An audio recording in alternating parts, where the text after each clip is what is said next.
The auditorium buzzed with restless chatter, the kind that came before something unexpected was about to happen. Parents adjusted their phones, teachers lined up clipboards, and the judges whispered predictions about who might steal the show this year. The annual school talent competition was always filled with eager voices, cute dance routines, and a few brave solo acts. From the side of the stage, two small figures peeked nervously from behind the curtains. Liam, just 10 years old with wide brown eyes that seemed too soft for the world, tugged at the hem of his shirt. Beside him, Emma, only 9 but already fiercely protective of her best friend, reached for his hand. "Are you sure about this?" Liam whispered, his voice shaking. Emma squeezed his fingers. "We practiced for weeks, Liam. This is our moment. No backing out." The stage manager called their names, next up, Liam and Emma. The kids stepped out into the blinding stage lights. For a moment, the audience saw just two shy children. Some parents smiled indulgently, whispering things like, "Oh, how sweet." Another little duet. Nobody expected much. Nobody knew what was about to happen. The soft notes of the piano introduction echoed through the hall. A few people in the audience raised their brows when they recognized the song. It was "Die with a Smile," a ballad meant for grown-ups, layered with longing and vulnerability. It seemed absurd at first, two children attempting such an emotionally heavy piece. But then Liam opened his mouth. His voice, though childlike, carried a haunting purity.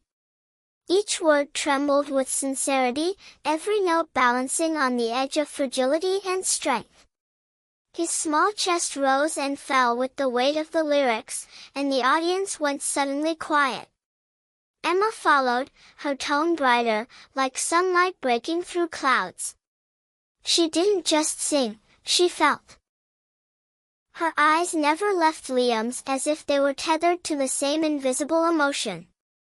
Together, their voices blended, innocence colliding with wisdom far beyond their years.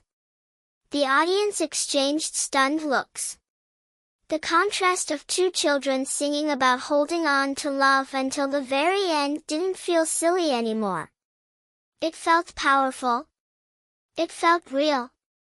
By the time they reached the chorus, goosebumps prickled across arms in the crowd. Even the judges leaned forward, their pens forgotten. These weren't just two kids performing, they were storytellers, carrying the weight of something bigger than themselves. What most of the audience didn't know was that Liam and Emma weren't just singing for applause. The song carried a story that belonged to them. Emma's mother had been battling a terminal illness for over a year. There had been long nights at hospitals, days when Emma hid tears at school, and whispered promises she made to her mom, promises that she'd keep smiling no matter what. Liam knew this pain because he had been by her side through it all. His own father had left years ago, and Emma's family had become like his second home. When Emma confided in him about the fear of losing her mother, Liam suggested they sing something together. Something that could say all the things they couldn't put into words.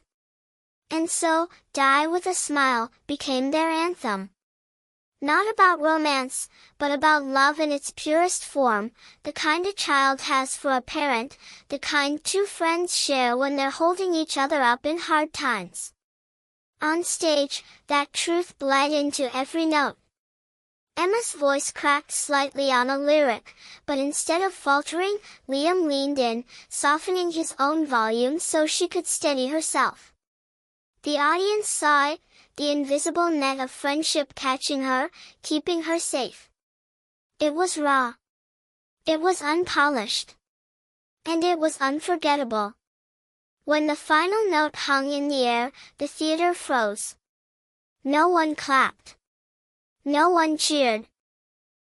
For a heartbeat, the world was silent, as if no one dared break the fragile spell woven by those two tiny voices. Emma's chest heaved, her eyes glistening with unshed tears. Liam glanced at her nervously, unsure if they had done enough, unsure if the world understood what they had tried to say. Then, like a wave crashing against rocks, the silence broke. A single clap. Then another. And suddenly, the entire auditorium erupted in applause so thunderous it seemed the walls might shake.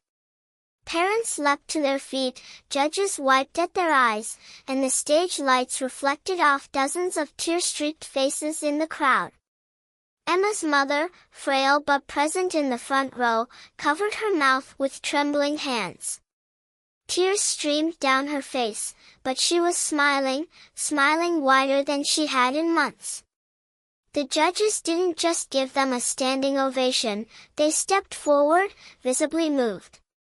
"I don't think I've ever seen anything like this," one whispered into the mic, voice breaking.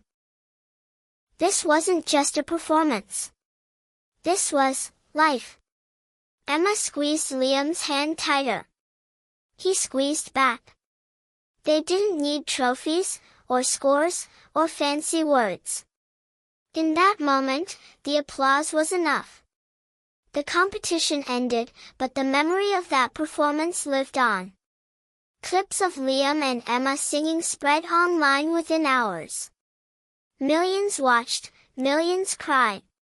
Headlines read, "Two kids sing about love and break the internet."